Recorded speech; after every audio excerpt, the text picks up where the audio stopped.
बोल वृंदावन बिहारी लाल की जय। मोह लियो मन जननी को मधुर वचन सुनाए, वत्सासुर को शोचुर क्षण में दियो मिटाए। लगे दुहन सब गाय जहाँ तहाँ हर्षित गोपगण, गए तहाँ हरिधाए गाय दुहन चाहत सिखत। कान्हा सखाओं से जाके कहने लगे, आप सब रोज गाय धोते हो, मुझे भी सिखा दो। ऐसा कह के उनके संग बैठ गए, मुझे सब सिखाना। ग्वाल कहते, क्या क्या सिखाएं? कान्हा, कैसे बछड़ा गाय के थन से लगाते हैं, कैसे गाय के पिछले पैर बांधते हैं, दोहनी कैसे घुटनों से अटकाते हैं, कैसे दूध की धार थन से निकलेगी, सब सिखा दो। ग्वाला कहता है, कल सुबह सिखाएंगे। अभी तुम थके हो, इतना बड़ो असुर मार के आए हो। कृष्ण कहते हैं, कल प्रातः गौ दूहो तो मुझे बुला लेना, तुम्हें बाबा की सौगंध है। तभी मैया आई और बोली, कान्हा कुबेरिया हो गई है, घर चलो, भोजन करके शयन करो। कान्हा घर में आके दाऊ के संग भोजन करते हैं, फिर शयन करते हैं। प्रातः हुआ, मैया लाला को जगाने लगी, हे मेरे प्यारे सांवरे उठो, इतनी देर तक सोना नहीं चाहिए, देखो सूर्य नारायण आने वाले हैं। घर घर गोपियां दही मथ रही हैं, द्वार पर सब ग्वाल बाल तुम्हें बुला रहे हैं। कल शाम तुमने कहा था कि मैं कल प्रातः गोदोहन सीखूंगा, गाय सब तुम्हारी राह देख रही हैं, उनके थन दूध से भरे हैं, बछड़े आग पुकार कर अपनी मैया को बुला रहे हैं। तुमने बाबा की सौगंध दी है, इसलिए ग्वाले दूध नहीं दो रहे, तुम्हारी राह देख रहे हैं, शीघ्र उठो। यह सुनते ही कृष्णचंद्र मुख से वस्त्र हटा के बोले, छोटी मैया जल्दी दोहिनी लाइए, दाऊ भैया आज मुझे दूध दोहना सिखाएंगे। रोहिणी तुरंत दोहिनी लेके आई, कान्हा गौशाला चले। सारी गोपियां घर घर से गौशालों में कान्हा की प्रथम गौदोहन लीला देखने आई। नंदराय, जशोदा, रोहिणी सब खड़े हैं। दाऊ सिखाने लगे। कान्हा ने अपने हाथों में गौ का थन पकड़ा और दूध निकालने की कोशिश करने लगे। आंचल से धार टेढ़ी मेढ़ी जाती देख बाबा और रोहिणी मैया हंसने लगे। श्याम भी नजर चुरा के हंसने लगे, ब्रजवासी जय हो करने लगे। गोपियां मंगल गीत गाने लगी। बाबा मैया ने ब्राह्मणों को बुला के दान दिया। गायों के मन में अति आनंद है, प्रभु को दोहते देख के अधिक दूध देने लगी। बाबा की तो 1 करोड़ गाय थी।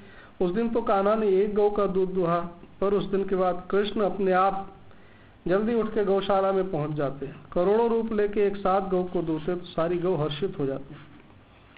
ये लीला ग्वालों ने देखी, पर प्रभु की योग माया उन पर भुलाने को पर्दा डाल देती थी, जिससे वे ये बात बता नहीं पाते थे। आगे प्रसंग है, विमल राजा की कन्या को स्वीकार के उसको काम यवन में निवास दिया।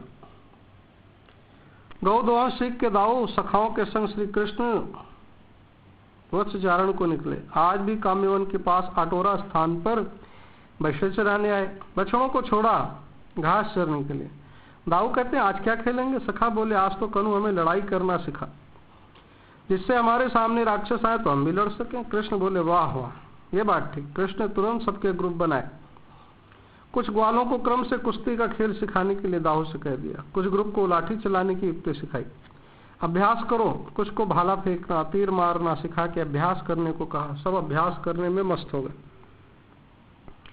बलराम जी सब पे ध्यान रखने लगे। श्री कृष्ण एक वृक्ष की छाया में बैठे बैठे देख रहे थे। गर्ग संहिता के अनुसार प्राचीन काल में सिंधु देश की चंपक नगरी में विमल नाम का एक प्रतापी राजा था। उसकी 6000 रानियों में से किसी को कोई संतान नहीं हुई। श्री याज्ञवल्क ऋषि की कृपा से उन रानियों के गर्भ से बहुत सी सुंदरी कन्याओं ने जन्म लिया। वे सभी कन्याएं पूर्व जन्म में अयोध्या एवं जनकपुर की साधन सिद्धा कृपा सिद्धा स्त्रियां थीं, जो श्री राम जी को पति रूप में पाना चाहती थीं। तब श्री राम ने उन्हें वर दिया था कि तुम्हारी इच्छा कृष्णावतार में पूर्ण होगी। अतः वही स्त्रियां विमल राजा के यहाँ जन्मी थी। वे विवाह योग्य हुई थी। तब महर्षि याज्ञवल्क की सलाह से राजा विमल ने अपनी कन्याओं के लिए सुयोग्य और श्री कृष्ण को ढूंढने के लिए अपना दूत मथुरापुरी भेजा। सौभाग्य से उस दूत की भेंट भीष्म पितामह से हुई। उन्होंने उस दूत को श्री कृष्ण दर्शन के लिए श्री वृंदावन भेज दिया। श्री कृष्ण उस समय सखाओं से दूर पेड़ के नीचे बैठे थे। उस दूत ने आके उन्हें प्रणाम किया और विमल राजा का निमंत्रण पत्र दिया, जिसमें श्री कृष्ण को चंपक नगरी आके राजकन्याओं का पाणी ग्रहण करने की प्रार्थना की थी। श्री कृष्ण को उनकी अचंत लीला शक्ति ने राम जन्म में दिया वर याद करवाया। श्री कृष्ण सखाओं के सामने अपना छाया रूप छोड़ के तुरंत चंपक नगरी गए। विमल राजा ने उनका बहुत ही श्रेष्ठ स्वागत किया। उनकी जितनी कन्या थी उतने ही रूप धर के उनको स्वीकार किया और अपने संग लेके कामवन में आए। उनके लिए विश्वकर्मा द्वारा विविध भवन बना के उन्हें वहां गोपी के रूप में रखा और उनके संग विविध क्रीड़ा भी की। उन कुमारियों की चिरकालीन अभिलाषा पूर्ण हुई। उनके आनंद आश्रु से वहां एक कुंड बना, वह विमल कुंड कहा गया। इस विमल कुंड में स्नान करने से लौकिक अलौकिक एवं अप्राकृत सभी कामनाएं पूर्ण होती हैं। हृदय निर्मल होकर ब्रज भक्ति का संचार होता है। उनकी लीला, उनकी क्षणों में लीला व्यवस्था कर अपने स्थान पर सखाओं के मध्य आ गई। सखाओं को दाऊ को इस बात का पता नहीं चला। थोड़ी देर में सबको थके देख श्री कृष्ण बोले, चलो सखाओ अब बछड़ों को लेके पहुंचो। प्रथम बछड़ों को जल पिलाया, सबने जल विहार कर थकान मिटाई। संध्या के 4 बजे थे तो सब नाचते गाते बंसी आदि वाद्य बजाते नंद भवन पहुंचे। मैया ने आरती उतारी। मैया लाला दाऊ के आते नित्य आरती उतारती थी। दोनों पुत्रों को गले से लगाया। सब सखा बाबा मैया से कहने लगे, आज तो हम भी शूरवीर बन गए। कृष्ण दाऊ ने तो हमें भी कुश्ती, लाठी, तीर, भाला आदि सब लड़ना सिखाया। अगर अब राक्षस आया तो उसकी खैर नहीं। बाबा मैया सबकी प्रशंसा करने लगे। संध्या गौदोहन कर श्याम दाऊ ने भोजन करके शयन किया।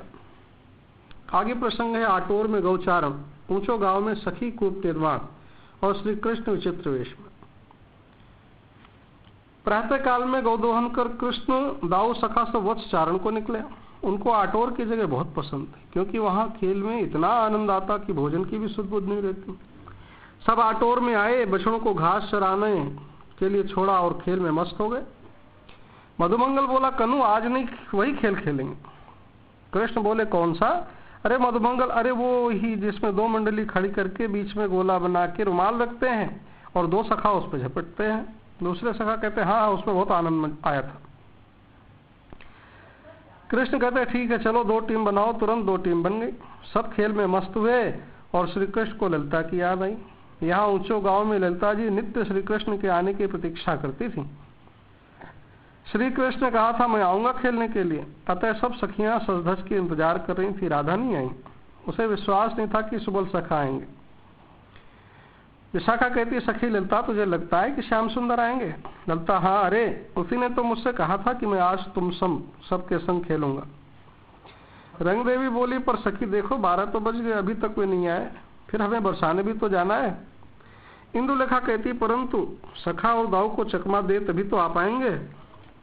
चंपकलता कहती, परंतु यहाँ तो उनके बिना हमारी विचित्र दशा हो रही है। ये धूप हमारे तन को जला रही है, ऊपर से श्याम विरह की अग्नि भी तपा रही है। सखियों का चेहरा उदास हो गया। 1 बज गए, सखियों को प्यास लग गई।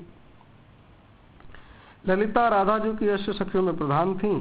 श्री राधा जी की सखियां, दासियां, दूतियां, इन 3 प्रकार के युथों की वो सर्वाध्यक्षा है। राधा जी के समस्त भाव और गुण इनमें होने के कारण ये अनुराधा के नाम से भी प्रसिद्ध है। स्वभाव से ये वाम प्रखरा है, सेवा में सुदक्ष है। स्वयं कृष्ण और श्री राधा भी इनसे शासन का अतिक्रमण नहीं कर पाते। ये वेश रचना, श्रृंगार, इंद्रजाल, शैया रचना तथा मिलन कराने आदि कार्य में निपुण है। वाम प्रखरा यानी रूठना, मनाना, लड़ना, मान, प्रणय। ललिता को श्री कृष्ण पर अब क्रोध आया। मान भाव प्रखर हो गया। बोली, आने दे, अभी खबर लेती हूँ। विशाखा बोली, वो आएंगे तो ऐसी मोहिनी डालेंगे कि सारा गुस्सा हवा हो जाएगा। सुदेवी बोली, उनकी खबर बाद में लेना, पहले हमारी खबर ले, प्यास के मारे प्राण सूखे जा रहे हैं। ललिता बोली, चलो सखी कुआं खोले। सभी सखी जुट गईं, कोमल हाथों से मिट्टी और कंकर हटाने लगी। कुछ मिट्टी दूर फेंकने का काम करने लगी। क्रोध के साथ जोश भी होता है। ललिता विरह अग्नि से मूर्छित हो गई। विशाखा रोने लगी। अन्य सखियां उनकी सेवा करने लगी। कुछ कुआं खोद रही थी।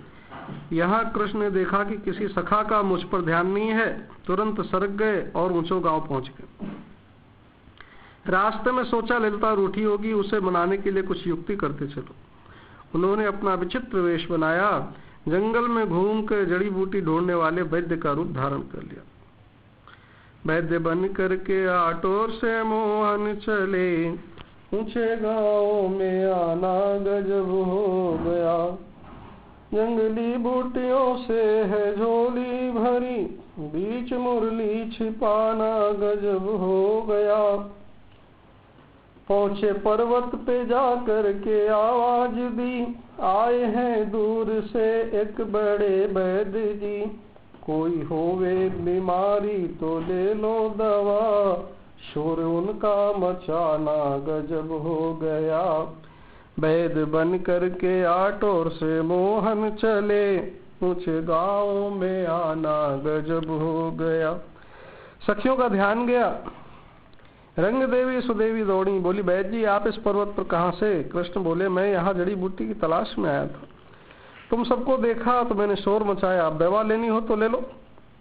सुदेवी बोली आइए, हमारी एक सखी मूर्छित हो गई है और दूसरी रो रही है, उसे भी तन का होश नहीं, जल्दी चलिए। सिखी वैद्य जी को ललिता विशाखा के पास लाई। कृष्ण आते ही ललिता पर जल छिड़का, होश में लाए। ललिता बोली, सखियां बोली है ललिता जी ये बड़े वैद्य जी हैं, तुम मूर्छित हो गई और विशाखा रोने लगी, रोते रोते होश खो बैठी, इसलिए इनको लाया।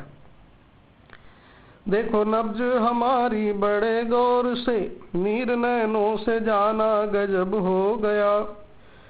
श्री कृष्ण ने अपने हाथों में ललिता विशाखा का हाथ लिया और दोनों के तन में स्पर्श रोमांच होने लगा, उनमें चेतना आई। श्री कृष्ण नब्ज देख के बोले सखी तुमको तो कोई बीमारी नहीं, तेरे नैना लड़े सावरे ग्वाल से, दिल देना किसी को गजब हो गया, ऊंचे गांव में जाना गजब हो गया। कह के दोनों के हाथ संकेत से दबाए, दोनों सावधान हुई। बोली तुम वैद्य हो या ज्योतिषी? वैद्य जी दवा करते हो कि नजरिया मारते हो? तुम्हारे लक्षण ठीक नहीं लगते। श्री कृष्ण बोले सखी मैं तो तुम्हारी दवा कर रहा हूँ।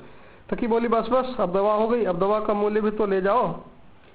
जब ललिता विशाखा पिटाई शुरू करने गई, इतनी देर में सखी ने वैद्य जी की झोली खोली। बात सुन करके हर की तलाशी लई, बूटियों में पड़ी बांसुरी मिल गई। पकड़ लो श्याम को जाने पाए नहीं, रूप उनका छिपाना गजब हो गया।